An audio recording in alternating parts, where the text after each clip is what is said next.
राष्ट्रवादी अजितदादांचा पक्ष सोडून शिंदे गटाचा झेंडा हाती मनोज व्यवहारे शिंदे गटामध्ये प्रवेश।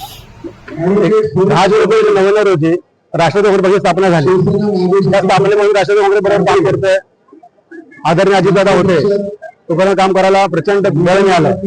पण आज काय झालंय, दादांच्या अकस्मात मृत्यूनंतर आज दुर्दैवी परिस्थिती निर्माण झाली। ती परिस्थिती बरोबरच सांगण्यासारखी नाहीये। आम्ही सर्व संघटनेचे पदाधिकारी अध्यक्ष आहोत। राज्यभर संघटना निर्माण करताना प्रचंड कष्ट घ्यावे लागतात।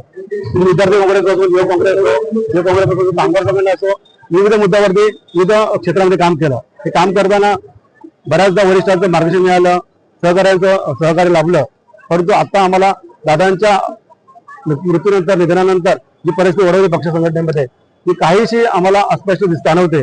त्याच्यामध्ये आम्हाला नेतृत्वाची उणीव जाणवते, ती भरून मिळत नाहीये। आणि येणाऱ्या काळामध्ये संघटनेला बळ द्यायचं असेल तर शिवसेना आणि आदरणीय शिंदे साहेब यांचं महाराष्ट्रामध्ये प्रगल्भ नेतृत्व, त्यांचं असला ग्राउंड टच डायरेक्ट शेवटच्या कार्यकर्त्याकडे असणारा त्यांचा अप्रोच आहे, आम्हाला फार आवडला। आणि आम्हाला असं वाटतं की या संघटनेवर काम करून आमच्या सर्व कार्यकर्त्यांना संधी मिळायचा आणि न्याय द्यावा। असे आरोप केले जातात की दादा जिवंत असताना दादाला थेट सगळ्यांना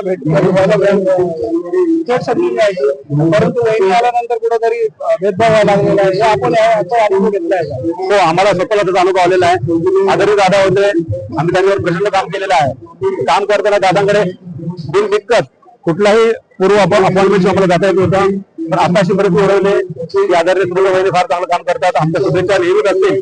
उद्या होणाऱ्या निवडणुकीमध्ये त्यांना प्रचंड मताधिक्य मिळावं ही माझी शुभेच्छा असतील। परंतु आदरणीय सुरेश वहिनीकडे जाणं आता तितकंसं अवघड झालेलं आहे, जेवढं दादांकडे जाणं सोपं होतं। मला एवढंच कळत आहे की भविष्यामध्ये कुठल्याही पक्ष संघटनेला वाढवायचं असेल तर नेतृत्वाची भेट थेट व्हायला पाहिजे, असं माझं म्हणणं आहे।